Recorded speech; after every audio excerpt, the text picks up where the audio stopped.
한때 아시아에서 가장 앞서가던 나라가 있었습니다. 자원도 있었고, 영어 인력도 많았고, 미국이라는 거대한 시장도 가까웠죠. 그런데 왜 이 나라는 산업 강국이 아니라 해외 송금에 기대는 경제가 됐을까요? 필리핀의 문제를 독재자 한 사람의 실패로 설명하곤 합니다. 틀린 말은 아닙니다. 조금 더 길게 보면 독재가 등장하기 전부터 이미 이상한 구조가 자리 잡고 있었습니다. 전쟁이 끝난 뒤 필리핀은 주변국보다 유리한 조건에서 출발한 것으로 알려져 있습니다. 근대 교육 체계가 있었고 영어 인력이 많았으며 미국이라는 거대한 소비시장과도 연결돼 있었습니다. 비옥한 농지와 광물, 수산자원까지 갖추고 있었습니다. 이런 조건이면 산업화도 빨라질 거라고 생각하기 쉽죠. 그런데 첫 번째 반전이 여기서 나옵니다. 좋은 조건이 늘 좋은 결과로 이어지는 건 아닙니다. 너무 쉽게 돈을 벌 수 있는 구조가 오래가면 힘들고 오래 걸리는 산업화는 뒤로 밀릴 수 있습니다. 겉으로 보이는 성장과 그 안쪽 구조를 함께 보고 싶으시다면 구독해 두셔도 좋습니다. 앞으로도 뉴스의 결과보다 그 결과를 만든 메커니즘을 중심으로 보겠습니다. 당시 필리핀의 핵심 수출품은 설탕과 코코넛 같은 농산물이었습니다. 미국 시장에 비교적 유리한 조건으로 팔 수 있었고, 토지와 유통망을 가진 계층은 큰 위험 없이도 돈을 벌 수 있었습니다. 질문 하나가 생깁니다. 농산물을 팔아 안정적으로 달러를 벌 수 있는데 굳이 제철소를 짓고 기계를 만들고 기술 인력을 키우는 긴 싸움에 뛰어들 이유가 있었을까요? 가정의 자산 구조에 비유해 보겠습니다. 월급이 아니라 물려받은 건물의 임대료만으로 충분히 살 수 있다면 새 기술을 배우거나 사업을 키우려는 압박은 약해질 수 있습니다. 필리핀 경제도 비슷한 함정에 빠졌습니다. 토지와 주요 산업의 상당 부분을 소수 가문이 장악했고, 농산물 수출로 번 돈도 제조업보다 기존 지배 구조를 유지하는 쪽으로 흐르는 경향이 강했습니다. 겉과 속이 달랐습니다. 도시에는 미국 문화와 소비가 빠르게 들어왔지만 농촌에는 자기 땅을 갖지 못한 농민이 많았습니다. 부가 퍼지는 속도는 경제의 겉모습이 커지는 속도를 따라가지 못했습니다. 이 차이가 중요합니다. 산업화는 공장 몇 개 세운다고 끝나는 일이 아닙니다. 토지, 교육, 금융, 기업 경쟁이 맞물리며 중산층을 넓혀가는 과정입니다. 비슷한 시기, 한국은 농지개혁과 교육 확대를 거치며 인적 자본을 쌓았고, 이후 제조업 중심의 산업화로 이동했습니다. 필리핀은 더 좋은 초기 조건을 갖고도 기존 토지 구조의 힘이 강하게 남았습니다. 두 번째 통념도 뒤집힙니다. 필리핀은 자원이 부족해서 뒤처진 나라가 아니었습니다. 오히려 자원과 외부 시장이 충분했기에 경제 구조를 바꿔야 한다는 압력이 약해졌다고 볼 여지가 있습니다. 성장률만 보면 이런 문제는 잘 안 보입니다. 농산물 가격이 좋고 해외에서 달러가 계속 들어오는 동안에는 낡은 구조도 멀쩡하게 돌아가는 것처럼 보일 수 있습니다. 외부 조건이 바뀌는 순간 문제가 드러납니다. 스스로 부가가치를 만드는 제조업 기반이 약하면 수출 가격이 흔들리거나 수입 비용이 오를 때 경제 전체가 한꺼번에 압박을 받습니다. 이런 구조에서는 정치와 경제도 쉽게 떨어지지 않습니다. 토지를 가진 집단이 금융과 언론, 정치권까지 연결하면 시장 경쟁보다 관계가 더 중요한 자산이 될 수 있습니다. 국민 입장에서는 이상한 장면이 펼쳐집니다. 나라는 성장한다는데 내 삶은 크게 나아지지 않습니다. 도시의 화려함과 농촌의 빈곤이 함께 존재하면서 체제에 대한 불만이 쌓입니다. 바로 이 지점에서 강력한 지도자에 대한 수요가 생깁니다. 오래된 기득권을 한 번에 무너뜨리고 국가를 다시 설계하겠다는 메시지가 먹힐 토양이 만들어진 겁니다. 앞으로 볼 건 세 가지입니다. 해외에서 빌린 돈이 어디로 흘렀는지, 산업 경쟁이 왜 권력과 연결됐는지, 성장처럼 보이던 숫자가 어떤 순간 국가 부채로 바뀌었는지입니다. 강력한 리더십이 등장하면 낡은 구조가 깨질 것처럼 보입니다. 실제로 초기에는 도로와 학교, 대형 인프라가 빠르게 늘면서 국가가 움직이기 시작했다는 인상을 줬습니다. 문제는 속도보다 돈의 출처였습니다. 눈앞의 성과 상당 부분이 세금이나 생산성 향상에서 나온 게 아니라 해외에서 끌어온 차입금에 기대고 있었습니다. 빚 자체가 나쁜 건 아닙니다. 빌린 돈으로 생산성이 높은 공장과 수출 산업을 만들고 거기서 번 돈으로 원리금을 갚는다면 부채는 성장의 도구가 될 수 있습니다. 반대로 빚으로 정치적 지지를 사고 과시적인 건축물을 세우고 권력 주변에 이익을 나눠주면 이야기가 달라집니다. 생산 자산은 남지 않고 상환 의무만 미래로 넘어갑니다. 당시 필리핀에서는 이 두 번째 구조가 점점 강해졌습니다. 대형 프로젝트가 늘어날수록 국가 생산성이 높아지기보다 권력과 가까운 집단이 사업권과 금융 접근권을 가져가는 경향이 커졌습니다. 시장에서 중요한 건 누가 더 좋은 제품을 만들었느냐가 아니었습니다.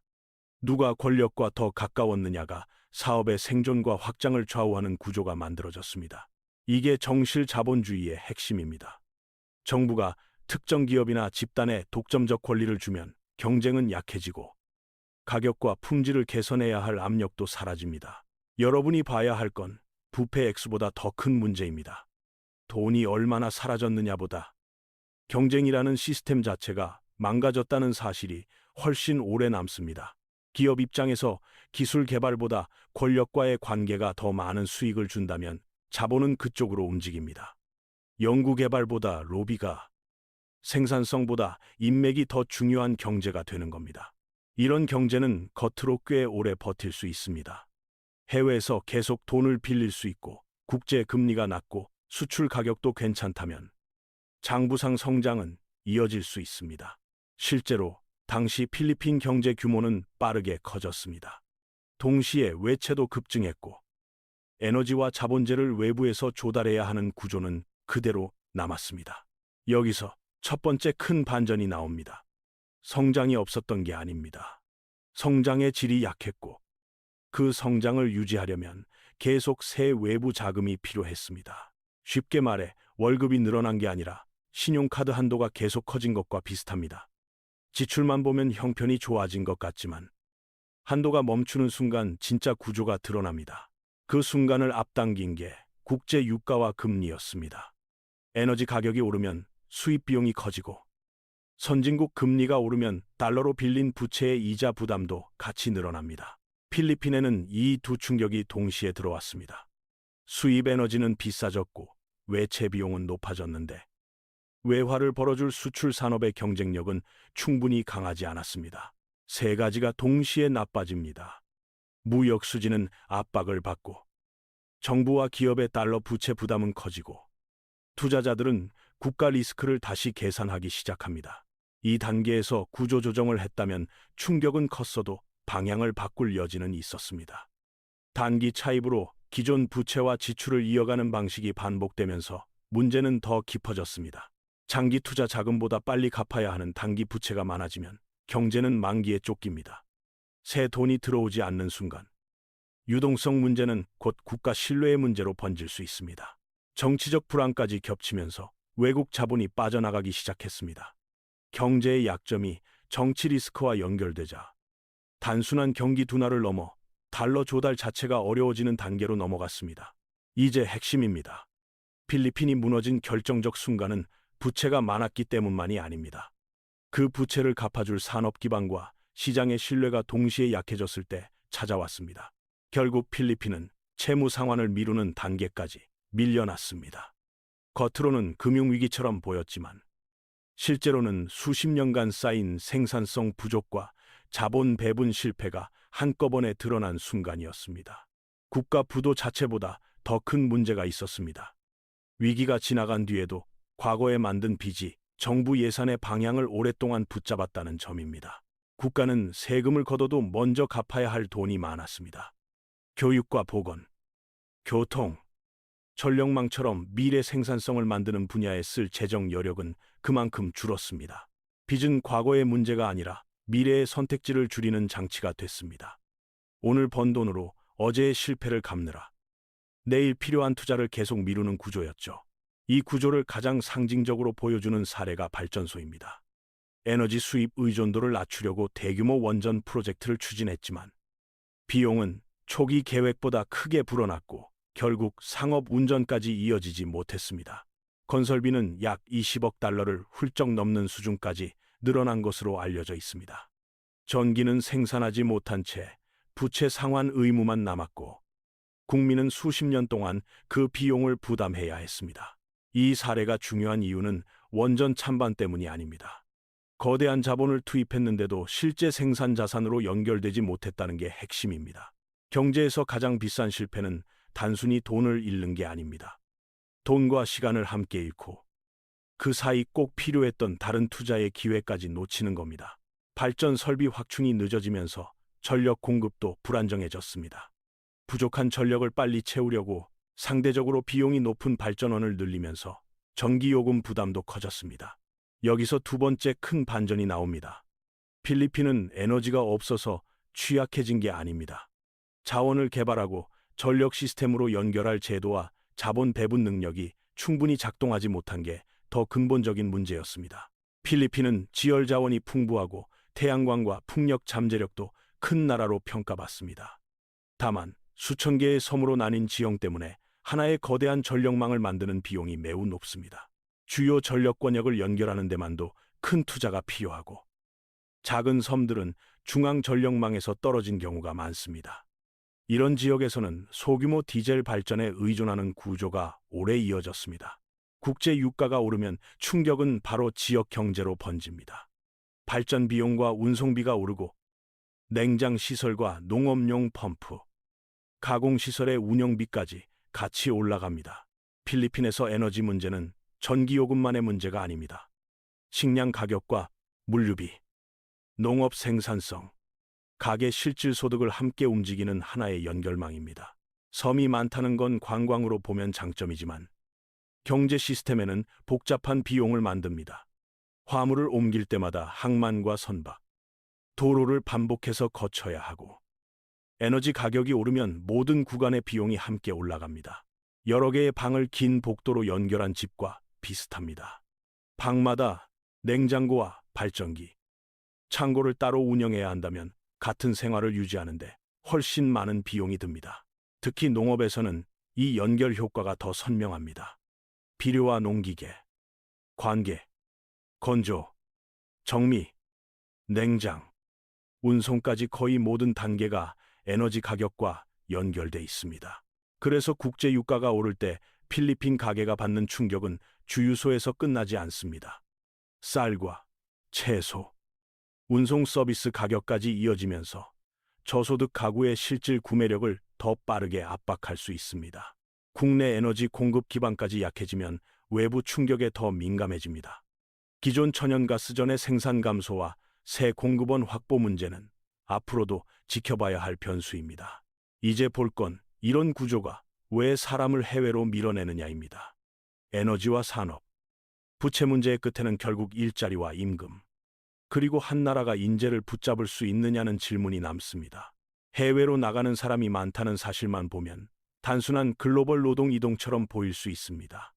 하지만 고숙련 인력이 계속 빠져나가고 그들이 보내는 돈이 국내 경제의 중요한 버팀목이 된다면 이야기는 달라집니다. 필리핀에서는 수백만 명의 해외 노동자가 가족에게 돈을 보내고 있습니다. 이 송금은 소비와 외환 수급을 지탱하지만 국내에서 충분한 양질의 일자리를 만들지 못했다는 신호로도 볼 수 있습니다. 여기서 세 번째 반전이 나옵니다. 해외 송금이 많다고 반드시 경제가 강한 건 아닙니다. 경우에 따라서는 국내 생산 시스템의 빈자리를 국민의 해외 노동이 메우고 있다는 뜻일 수 있습니다. 특히 의사와 간호사, 엔지니어 같은 숙련 인력이 빠져나가면 단순한 인구 감소로 끝나지 않습니다. 교육에 투자해 키운 인적 자본이 다른 나라의 생산성으로 옮겨갑니다. 그러면 국내에는 또 다른 악순환이 생길 수 있습니다. 좋은 기업이 부족하니 인재가 떠나고, 인재가 부족하니 기업이 크기 어렵고, 다시 좋은 일자리가 줄어듭니다. 해외 송금이 이 구조를 완전히 해결해 주는 것도 아닙니다. 가계 소비를 안정시키는 데는 도움이 되지만, 공장과 기술, 전력망 같은 생산 자산을 자동으로 만들어주지는 않습니다. 그래서 필리핀을 볼 때 국내 총생산 성장률 하나만 보면 중요한 부분을 놓칠 수 있습니다. 성장의 원천이 제조업 생산성인지, 서비스업인지, 해외 노동자의 송금인지 나눠볼 필요가 있습니다. 다시 처음 질문으로 돌아가 보겠습니다. 좋은 출발 조건을 가진 나라가 왜 수십 년이 지난 뒤에도 외부 충격에 반복해서 흔들렸을까요? 답은 하나의 사건에 있지 않습니다. 토지와 부의 집중, 산업화 지연, 정실 자본주의, 과도한 차입, 취약한 에너지 구조가 서로 연결돼 하나의 시스템을 만들었습니다. 이 문제들은 따로 움직이지 않았습니다. 산업 경쟁력이 약하면 외화를 벌기 어렵고, 외화가 부족하면 수입 에너지 충격에 약해지고, 재정이 약하면 인프라 투자는 또 늦어집니다. 하나의 약점이 다음 약점을 키운 겁니다. 경제를 여러 개의 기어로 본다면 한 기어만 깨진 게 아니라 여러 기어가 서로 잘못 맞물린 상태에 가까웠습니다. 그렇다고 필리핀의 변화의 가능성이 없다는 뜻은 아닙니다. 지금 중요한 건 과거와 다른 방향으로 자본을 배분할 수 있느냐입니다. 특히 에너지 구조에는 새로운 선택지가 있습니다. 중앙 전력망 하나로 모든 지역을 묶기 어렵다면 태양광과 풍력, 지열 같은 분산형 전원을 지역 단위로 활용하는 방식이 더 현실적일 수 있습니다. 필리핀은 지열 발전 분야에서 오랜 경험을 갖고 있고 재생에너지 잠재력도 큰 나라로 평가받습니다. 과거에는 많은 섬이 비용이었다면 앞으로는 지역별 전원을 구축하는 다른 설계가 가능할 수 있습니다. 앞으로 볼 신호는 세 가지입니다. 첫째, 국내 에너지 공급 비중이 실제로 높아지는지.